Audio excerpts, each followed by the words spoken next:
Welcome once again to UBC News at 10 o'clock.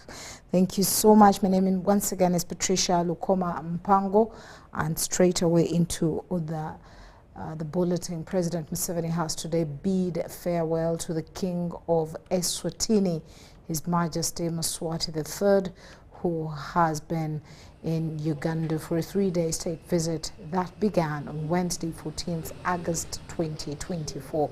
King Mswati III came to Uganda at the invitation of President Museveni.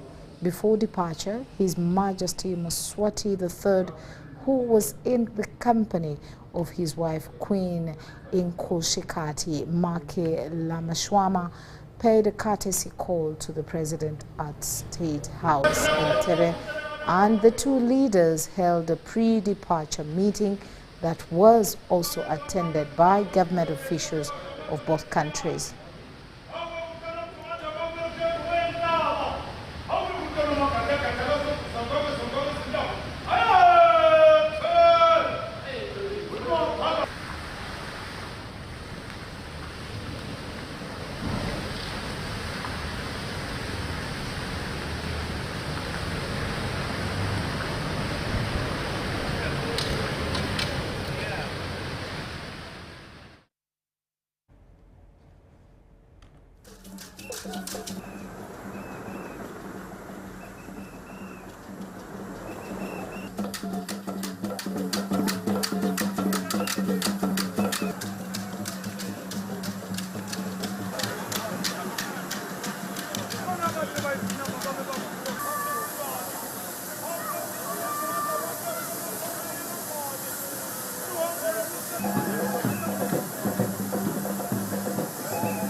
Quite some real hospitality there. Now over to Kiteezi, where police have recovered another body from the Kiteezi landfill, bringing the total number of the dead to 35. The latest victim has been identified as a female juvenile whose identity remains unknown.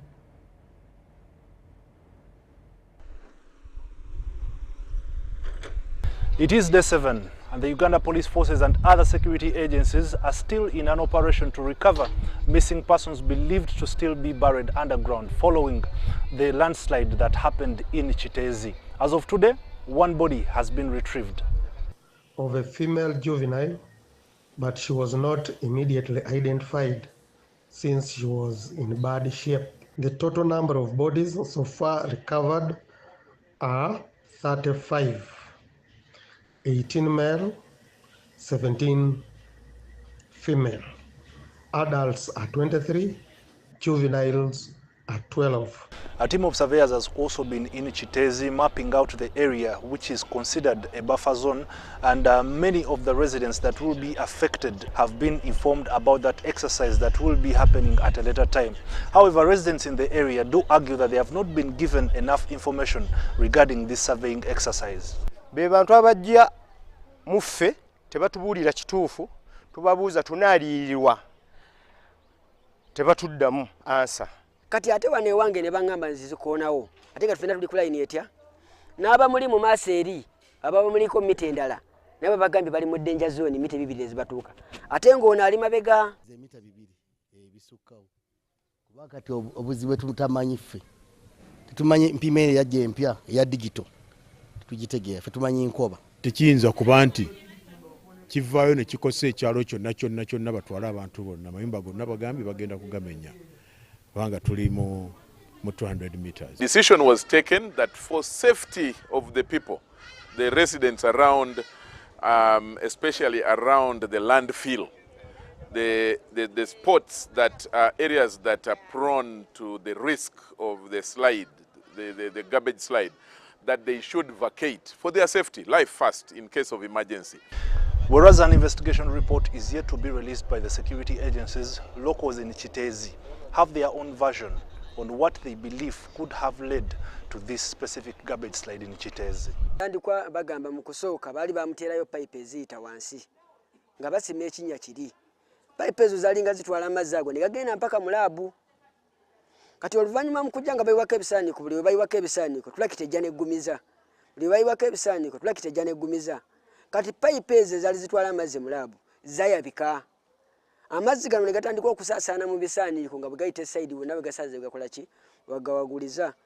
Ne batemamu omwala wakati agamu gakulukute gagwengako mu mwala guno gubega ate gwongerayo. Kati kirabika emabega kaawe kibaddemu kenyanfa. Ngera amazzi ogalaba lwe gagenda gayitira ne gakulukuta nga gagala okudda eno bwe gati. Kati kirabika mu kunafuwa.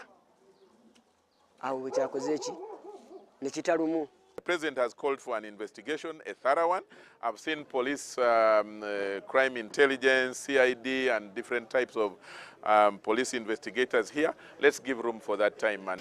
This is Kiteezi Church of Uganda Primary School playground, where displaced persons affected by the Kiteezi garbage slide are receiving humanitarian support. The criteria to ensure the rightful people has been enhanced with issuing cards to identify victims.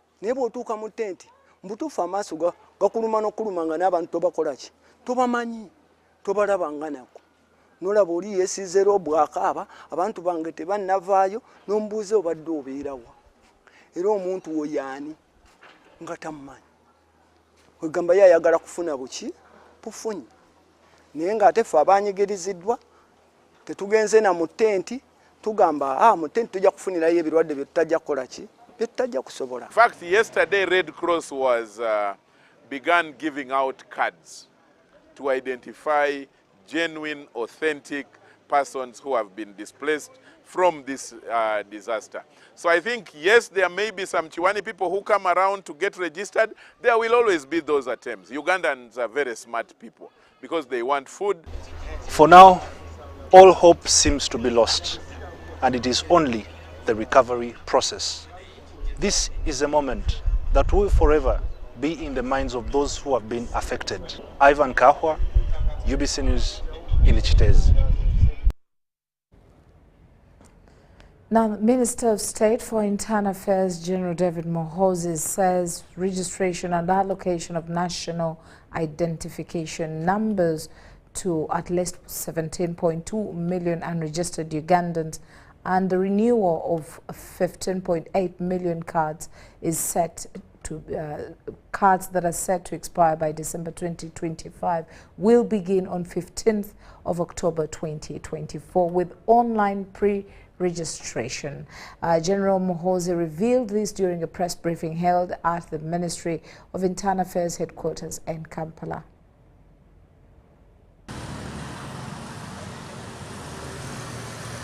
At least 3 million Ugandans above the age of 16 years and above have been advised to register with existing infrastructure between now and October 15th, 2024 and obtain national identification numbers. During the period leading up to 15th October 2024, persons aged 16 and above or those who will be 18 years by January 2026 are advised to register and acquire a NIN using the current registration system. The exercise end state is to enroll 17.2 million Ugandans who are unregistered. That is the one of the items in the desired end state of this exercise. 2, we want to renew the national identity cards of 15.8 million Ugandans. This exercise involves people who will be conducting the exercise. And we shall hire 13,000 personnel to execute the mass enrollment and renewal exercise related to activities at 10,717 parishes across the country. Key to note, the sample kit to be used in the mass enrollment exercise has been availed to. It cost approximately $62 million. It has key advanced features, which include an iris scanner to capture the iris, has a secondary display which allows the applicant to review the data being captured for accuracy purposes. It also possesses 2,750 portable solar panels to address power challenges in rural communities, has an additional battery to extend battery life. Let me be clear. If you lose the issued free card, you will buy the second. If you say it's lost, you bring a police letter. You show evidence that your card got lost.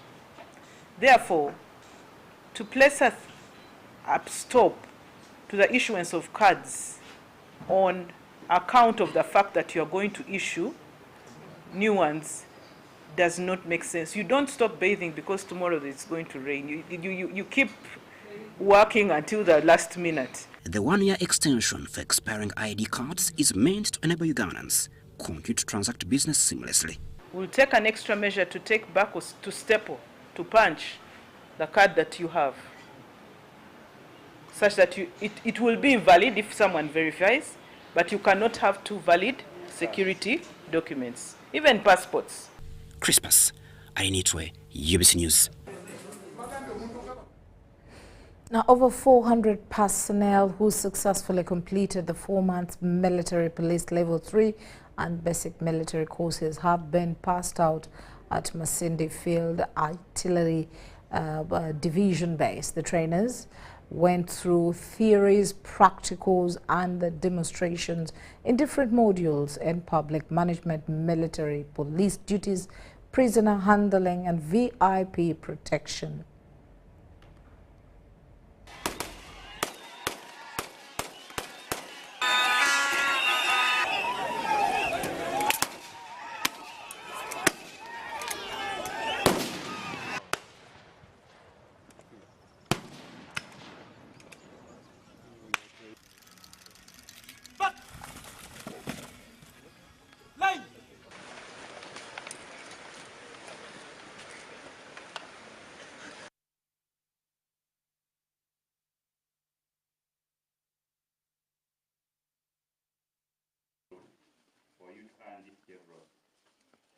So therefore, I'm so happy to see that today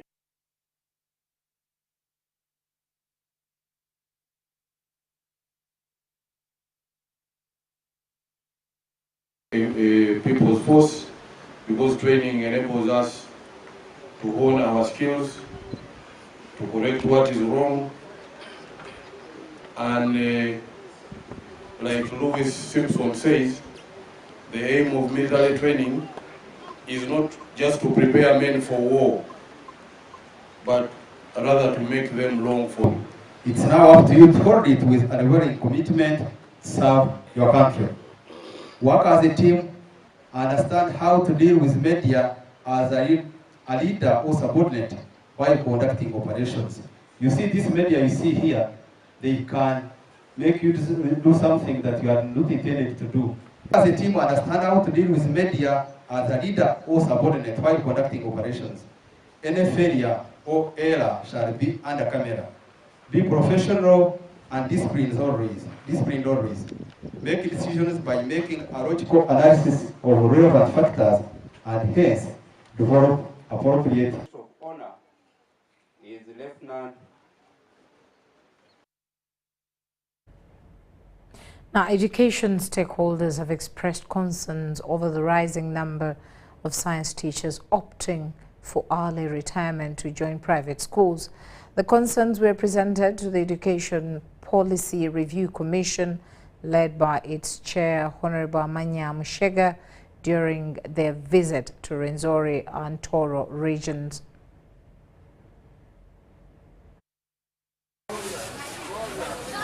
The education say this developing trend of early retirement of science teachers is driven by the opportunity to receive government pension while earning high salaries from private institutions.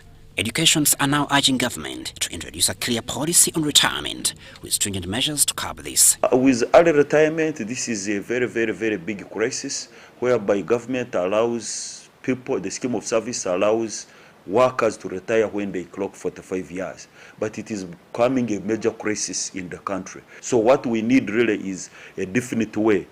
If you are retiring, we should have a proper plan for you. Maybe you don't earn, or you are actually, or you are deleted, or others should actually be retained up to a certain period, maybe 60 years. And to make it worse, immediately they retire.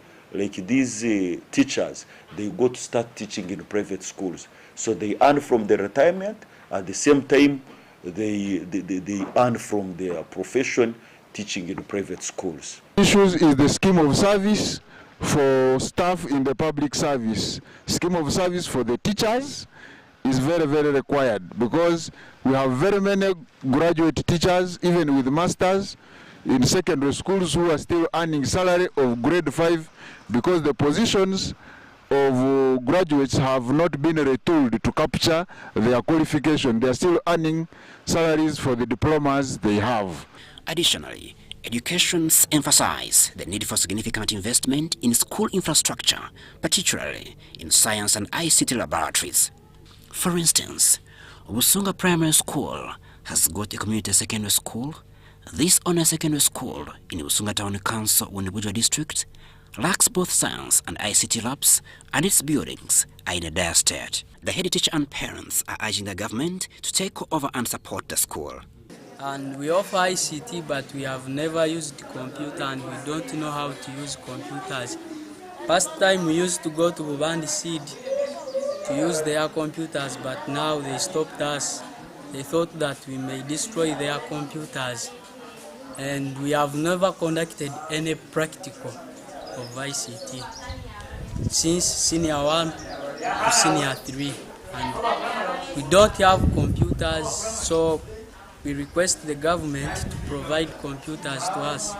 Several learners we interacted with have said that they have got to trek long distances. Many of them reach school a bit late when the first lesson has begun. To address this, stakeholders are calling for the government to proportionally allocate schools based on the size of sub-counties, ensuring that larger areas have more than one secondary school. Crispus Alinitwe, UBC News.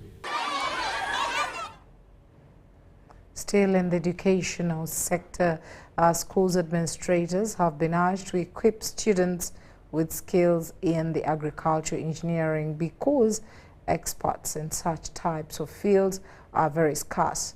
While speaking during a media breakfast on the upcoming 10th annual farm camp at Gayaza High School, Victoria Sechitoleko, an advocate for the agri-business among girls, expressed the need to train people in skills of building animal houses.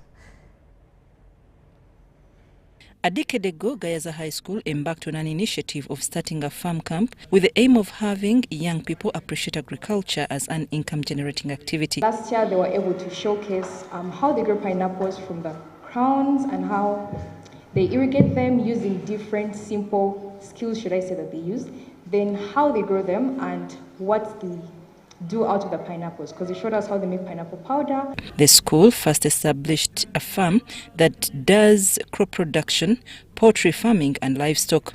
A big number of old students have benefited from these skills through starting their own farms. In urban city, in urban farming, they have gone home, started up home gardening, backyard gardening, urban farming, and they are supporting their parents and helping them not spend so much money in the markets to buy the different vegetables and business ventures that I have learned from here. You learn cake baking from here, you learn ice cream making. The head teacher, Gayaza High School, Robin Nakatongole Chizito, says they want to change the narrative and mindset attributed to agriculture. Of the young people with their mindset of agriculture being a dirty job, agriculture being in schools, it used to be a punishment. You do something wrong, they send you to the farm. Some people are familiar with that, and I'm seeing them nod their heads. We want to change that mindset from the young people. During a media briefing prior to the 10th annual farm camp that starts on 23rd August, an advocate in agribusiness among girls, Victoria Sechitoleko, says this initiative is twofold. Is hinged on agriculture industrialization. The thing this child is supposed to see during this farm camp is what agriculture engineering is all about. Because like right now, there is so much going on where we are trying to do value addition, but Uganda has not yet prepared agriculture engineers who work in the factories. We have engineers who know how to fix the tractors. But something beyond that, we really need like experts in operating boilers. Dr. Jackson Mubiru from National Animal Genetic Resource Center and Data Bank, NAGRIC, DB, and other partners in the camp told UBC the importance of this camp. Our trainers, the experts in different areas, to really share this. They will be here in full. Not looking at junk food as the best solution. They know that I can plant food in my backyard and I can get nutrition. Indulgement in this, we shall come and exhibit our expertise in value chain. We do potato snacks, we do cassava. About 600 campers and 200 teachers are expected to participate in this event. Machinery, one of the leading, I think, importers of agricultural machinery, engineering solutions, will be here to train and skill the students in machinery and machinery operation.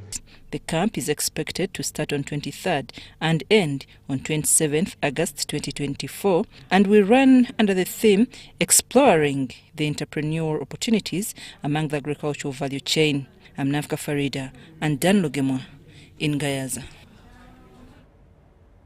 Thank you very much, then, Nafka Farida. Now, Entebbe Municipality top leaders and councillors from Division A and B have undergone one-day capacity building training on development with dignity while executing their duties in their areas of operationalization, according to Muwaya Ibrahim, Chief of Operations, Ethical African Organization. The recent government report indicated that the parish development model PDM projects have not achieved their objectives. Which emphasizes that if development programs are to achieve their goals, then the dignity of people should be prioritized. The parishment development model, though a very wonderful project, we assume and believe it was conceived at the top levels of government without considering the ideas of the local person on the ground. So the dignity of the people is not considered, which makes it hard for them to implement, because as it is believed, people only promote what they have been part of developing. So today we have convened over 100 local leaders to Lake Victoria Hotel to discuss the element of dignity in development. The government has come out to say it is failing to realize the impact of the development programs. For example, the parish development model. So we've come in to make sure that to link the gap, what is the missing piece in realizing impact on ground as far as development is concerned. So we are here to include an aspect, and that aspect is dignity. And we say development must start with dignity. So this is an aspect that has been lacking within us, the leaders. So we think by the end of this workshop, we shall leave these grounds with the language that we all understand to our electorates. Because as a leader, if you don't respect yourself, no one can respect you. But as you are still, even if you're a leader, still you have to respect others.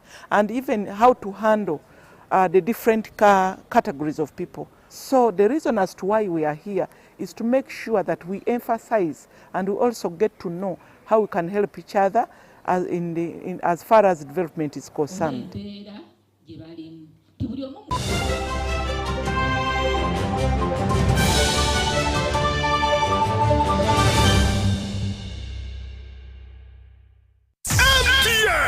kutusaku papapatetuwa musonga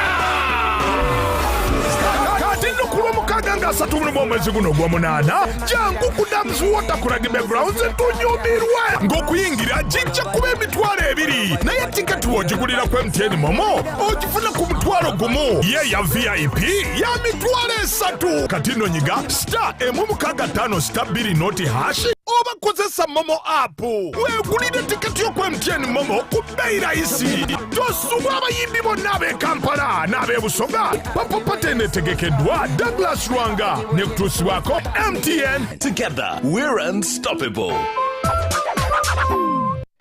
Uganda, are you ready to kick things up to the next level? The Uganda National Lottery brings you Sports Take 10. Predict the results of 10 football games and win big. With tickets at only 500 shillings, join the fun and make your predictions count with Sports Take 10. Sports Take 10, your ticket to football glory. Uganda National Lottery. Dream, play, win. Participants must be 18 years or older. Play responsibly. The Uganda National Lottery is operated by Entebbe, Uganda and regulated by the National Lotteries and Gaming Regulatory Board. It's true what people say, that when I wash and you wash your hands with soap, we'll have less infections as Ugandans. After all, it's hands that handle money. It's hands that feed us. Hands that prepare soil for farming. Hands that we use to learn. And hands that we use for fun. When I wash and you wash, it means clean hands for all. So, wash your hands with soap and clean water regularly to keep away infections and disease-causing germs. This message is from the National Hand Washing Secretariat with support from UNICEF.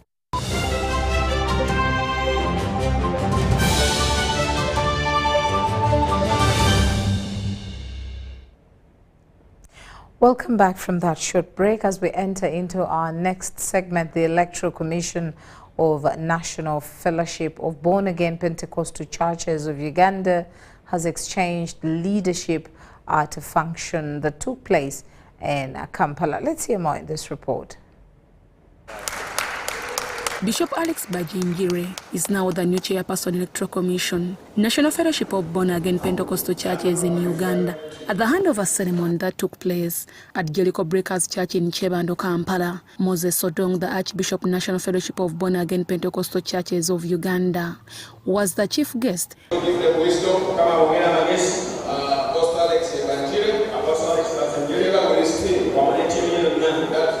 Bishop Samuel Ojidudu, who was the guest preacher, asked for trust, worth and commitment from the new Electoral Commission. The outgoing Electoral Commission chairperson, Apostle Zoa Hannington, highlighted some of the achievements and challenges during his tenure. The Commission has got a good laid down structure, and even other organs of the fellowship have got people that can be of great help to take you through the would-be challenges. Challenges notwithstanding is one of the reasons why we achieved. Number 2, early planning. Planning early. Like the next election will be in 2027, 2028. So they need to start as early as tomorrow. However, applauded the government for the support towards the National Fellowship of Born-Again Churches in Uganda in the just concluded elections. Bishop Alex Bajingire, the new chairperson Electoral Commission, called for support from members. Others who attended the function had this to say. So I encourage these people, you listen to the people you're leading. A good leader should lead by exemplary. No one is paying us. We're working for the crown of heaven. But in this... Deborah Namamonde, UBC News. Now, people living with hepatitis have decried the continued stockouts of hepatitis B medicines and public health facilities. According to the National Organization of People Living with Hepatitis B, there are 1.8 million people living with the disease. Hepatitis B is a liver infection caused by hepatitis B virus, abbreviated as HBV, and can be spread through getting into contact with infected body fluids like blood, saliva, and semen. In Uganda, 1.8 million people are living with chronic hepatitis B, according to the National Organization for People Living with Hepatitis. However, access to hepatitis B treatment remains a major concern due to persistent stockouts of medicines in public health facilities. And this has actually gone on for a number of months, not a month ago, not two, not three, starting from as far as last year. So we are concerned as an organization where people run to us for psychosocial support. As an alternative, hepatitis B patients are treated with HIV medicines, contrary to the World Health Organization specified medications. So the current medication that is being given out of no option is the one that is combined with an HIV drug called Delgotrov or something like that. And this research has shown that it has a very serious impact on the hepatitis B patients because it causes weight loss and also it can lead to diabetes. So that is the worry that we have as representatives of people who live with hepatitis B. People living with hepatitis B are now appealing to government to prioritize the procurement of hepatitis B medicines. But also to intensify the awareness in the communities. Because when the government started the free screening and vaccination in 2015, there were many people who were identified to do with hepatitis B. And by that time, the treatment guidelines only put a limit of 20,000 international unit viral load. But the recent WHO updated guidelines have expanded the treatment eligibility. The National Medical Stores, a body responsible for procuring, storing and distributing medicines and medical supplies to government health facilities, denies reports of shortages. NMS has sufficient testing kits and testing is ongoing. Regarding treatment, funding is available and the manufacturing of treatment or medicines is done here in Uganda. What we have been waiting for, however, is a verifiable list of patients whom we can then trace and say, this number of patients are in this health facility, then we can dispatch their medicine there. As it is now, we do not have that list and we've been waiting for that list. So once it comes, we can assure the country, once it comes, it does not take even a month for us to dispatch medicine across the country. Remember, this program has not just started, it started in 2015. So by this time, we believe that the Ministry of Health should have had the capacity because it has been doing the screening and vaccination, so they know where these people they have been screening and vaccinating are. Hepatitis B can be prevented through vaccination. Dorcas Kimono, UBC News. Still in the health sector, tuberculosis activities, tuberculosis activists from different civil society organizations are empowering Kampala's leaders with the knowledge and tools needed to combat TB in their communities.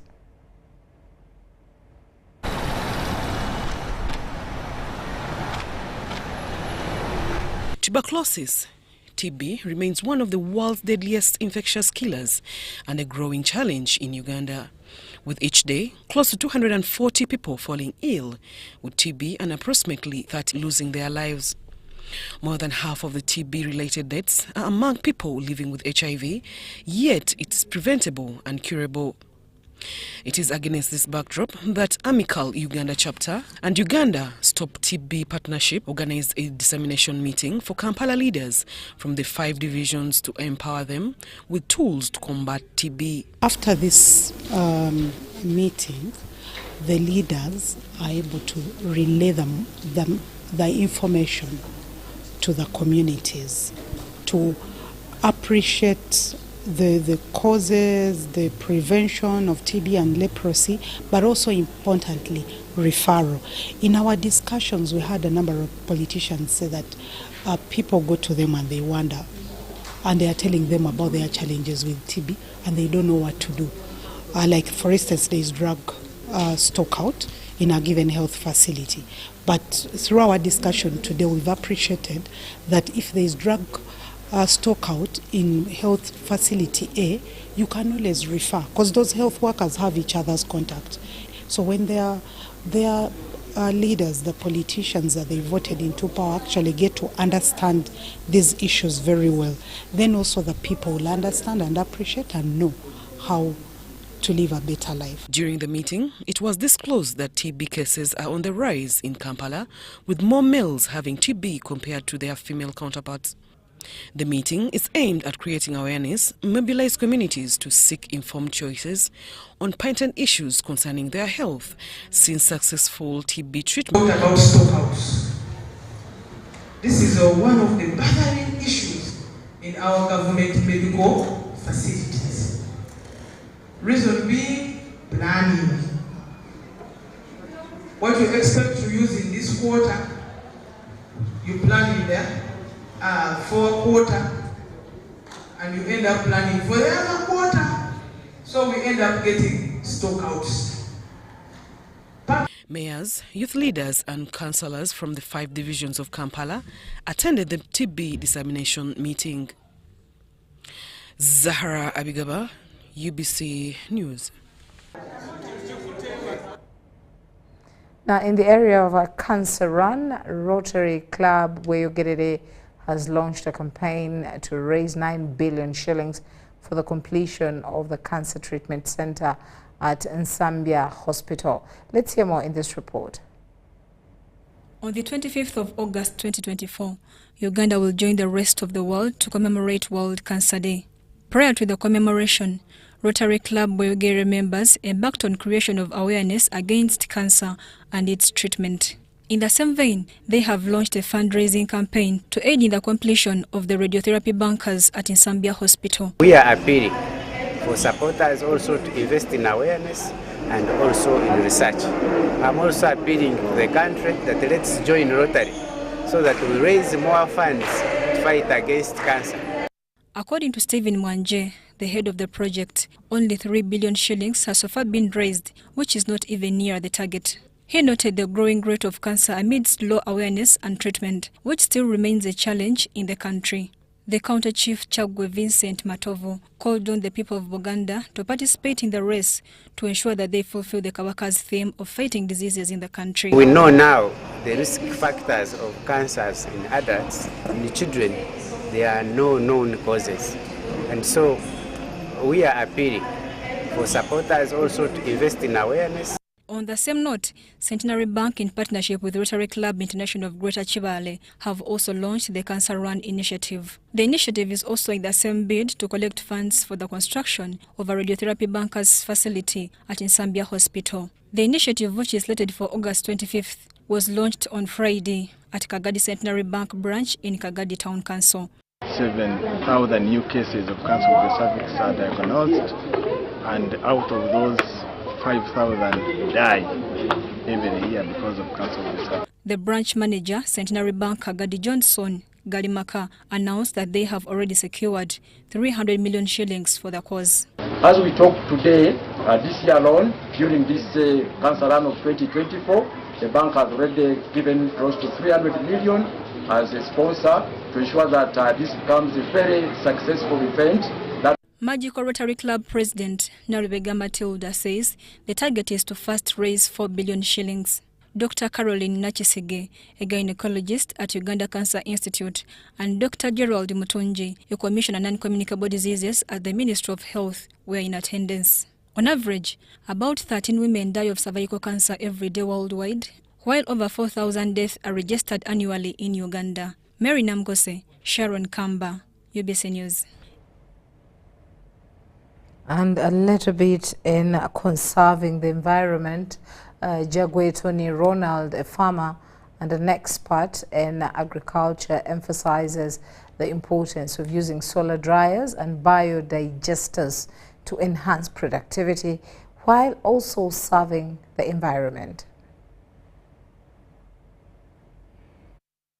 So this is the solar dryer that is... Coffee, a major income source in Uganda, especially in regions like Masaka, has seen increased cultivation among farmers. According to Jagwe Tony Raymond, a farmer and expert, the adoption of solar dryer technology could potentially double Uganda's coffee production. This technology can be applied to other crops as well, ensuring faster and more consistent drying, which is crucial for preserving quality and maximizing yields. It can be used to dry this coffee. You can have a separate dryer for drying harvests. It can be used to dry coffee or maize. Now, the special thing about the dryer is that it provides a conducive room temperature to dry these foods to a level that is acceptable on the international level. We find that many farmers are facing challenges because they dry these coffee and maize and other crops on the floor. Jagwe suggests that government investment in solar drying technology could be a game changer, particularly for farmers with large-scale operations. This investment would not only increase production, but also significantly boost Uganda's agricultural revenue. And many people are taking advantage of this because our farmers are ignorant. People are coming to tell you, let me buy your coffee, let me buy your maize from the garden. My dear farmer, you're losing a lot. These people are going to take your products and they dry them in this technology and they will sell it at a very high price because they have an added advantage they've added on the product. Beyond productivity, Jagwe highlights the environmental benefits of these technologies. Solar dryers, along with biodigesters, can help manage waste like chicken manure, reducing unpleasant odors in villages and cities. He urges herders and farmers not shy away from urban farming due to pollution concerns, as these technologies can mitigate such challenges effectively. Producing biogas, of course, from the droppings. Biogas can be used in a number of ways. It can either be used for cooking or it can be used for providing light in your home. You can use biogas for cooking. Now, when you use biogas for cooking, you're minimizing or you're eliminating the use of charcoal for cooking in your family.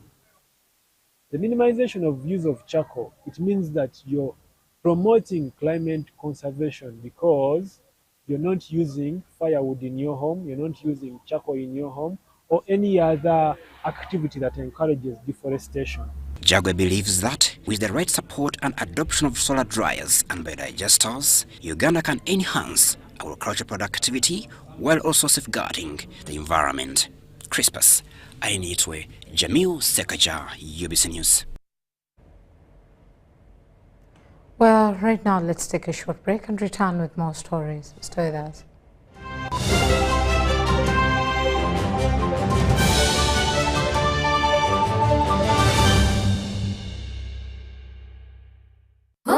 Royal Challenge presents African Culture Show 2024. From 5th to 7th September, African countries will showcase their cultural lifestyles of food, dances, poetry, clothing, and we shall also have live African traditional performances. We shall be at Kololo Independence Grounds starting at 9 a.m. to 10 p.m. at only 50,000 shillings. Dressing code is African culture wear. Come see countries like Nigeria, Ghana, Egypt, Libya, plus visiting countries like Brazil, India, China, and many more, showcasing their traditional cultural lifestyles.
Welcome back from the short break, and of course we want to look at how business is working right there. Now, a Chinese delegation under the China-Africa Advocacy Alliance has expressed interest in forming a strategic partnership with Uganda, that is the Institute of Information Technology. The goal of this collaboration is to advance technological and vocational education and training in Tibet. We have had an engagement with a delegation from China. It's actually an alliance of TVET, tertiary institutions in China, the biggest of what they have that side, and they're interested in ICTs for digital transformation. So the main areas that we are looking at collaborating in is number one, curriculum development. To develop curriculum which is based on the emerging technologies and for different TVET areas, not only ICT, but also teaching TVET areas like in the health sector, in mechanical sector, agriculture, using ICTs. So curriculum development is one of them. Number two is capacity building and skills development, whereby we shall collaborate to be able to build the capacity of the citizenry of this country in terms of ICTs for TVET, for the different TVET areas. We need to set up the necessary infrastructures and frameworks.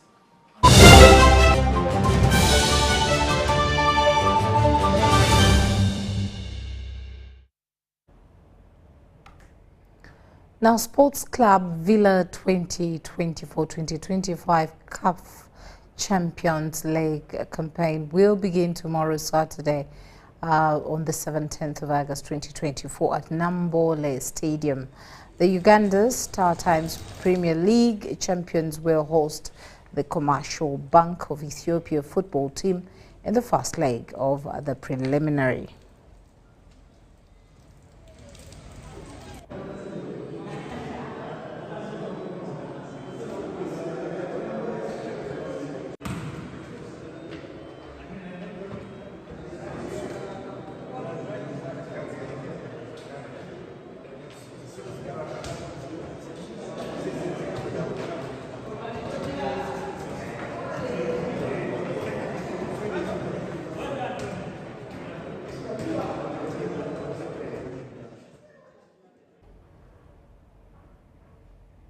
Now, Joshua Cheptegei has implored parents to help identify talents of their children and for government to embrace all other disciplines for models.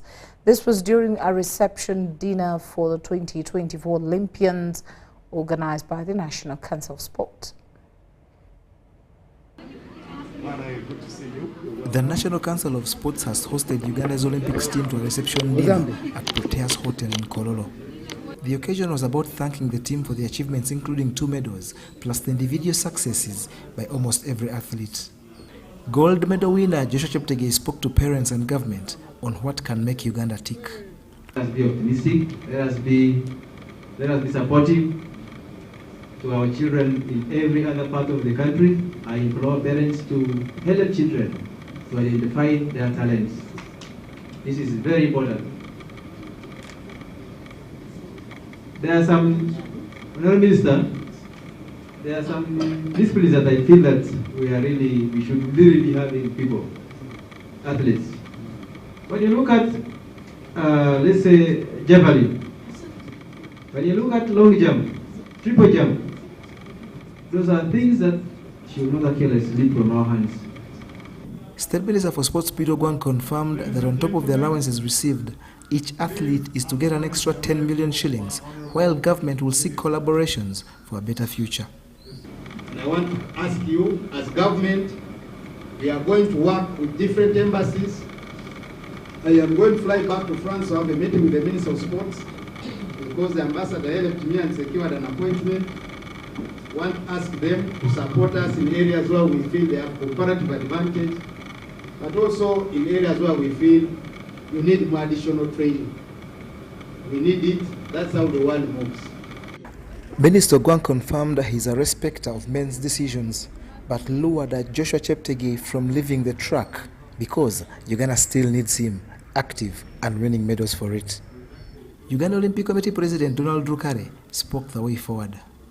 So we need to think about collectively how do we increase the number of sport courts. In Tokyo we had 4. We lost boxing, but rowing, cycling was able to replace boxing. How do we increase the sport courts? How do we look at the strategic focus where we have comparative advantage? Maybe we should have more women, because with more women I think we can win, with all due respect to the men. But I think we need to focus a lot on the women. We need to focus on nutrition, Honorable Minister, because behind these champions, what they eat, people like these here, we need to be knowing from now, not in 2027. From now, Honorable Minister, we need to know what each of these people is eating, where they sleep, what medicine they are taking. So nutrition is critical. Mental strength. One of the issues that we need to focus on is having specialists, sports specialists with mental strength. Because at this stage that they have reached, Honorable Minister, the pressure on some of these people is very high. We saw this with Simone Biles of the US. She went through a lot of problems mentally. So sports no longer Mizanyo. So our honorable members of parliament, we need to begin investing in mental strength. Issues around science, research, and injury prevention, very critical. And we need to invest, Honorable Minister, in high caliber coaches.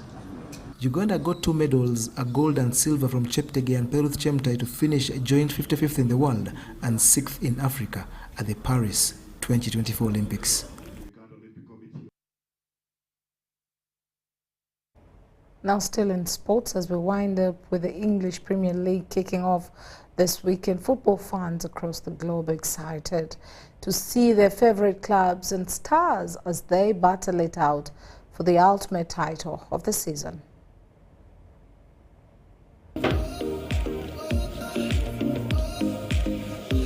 Just like the previous editions, the 7th edition of Standard Chartered Cup will have about 40 teams battle it out for the winning spot and a trip to Liverpool Football Club's Anfield Stadium. We call it Money Can Buy, Dream Come True, Road to Anfield Cup. You have launched, of course, today, but within this month, 40 teams will be picked who will compete for the 7th edition of the SC Cup. And as we have done for the 7 times, the winning team, which is a team of 7 individuals, will be flown to Anfield to spend time with Liverpool team, with some of the legends, go through an experiential learning, understand the history of Liverpool, and the whole team will be funded through Standard Chartered Bank. They need to be, clients of Standard Chartered Bank. 2 is they need to have players who are working full-time within the company itself. The registration, as they said, is starting. After today, the letters are going out. Once you get the letter, their contact names, please apply, send to us your confirmation, make sure you have a team ready, because it is first come, first served. The tournament having 40 teams, we will have 8 groups. Each group will have 5 teams. These teams will play at least 4 games in the group stages. The top 2 teams will go for the round of 16. From the round of 16, we will go to the round of 8, the quarterfinals, then semi-finals, then to the finals. The event, sponsored by Standard Chartered Bank Uganda, gives participants and revealers benefits beyond the grand prize that include community relations, health betterment, and many others. So as a bank, we said, apart from us taking it to Liverpool or apart from you participating in the tournament, we're going to do free financial literacy. And further to that, going to give everyone a tree to actually work, or a seedling to go and plant and grow so that we can preserve the environment. The beauty about such programs is that it tackles and handles and reaches down to everyone. It gives chance to the people who are corporate. They spend most of the day sitting, doing work that is aimed at bringing in income, but then forgetting about their health and how best they should live. The 7th edition of the Standard Chartered Cup 2024 will be played on 7th September 2024 at the Philip Omondi Stadium, with draws to be held on 4th September 2024. And that brings us to the end of our bulletin. Thank you once again for being a part of us. My name is Patricia Lukuma Mpango. Good night.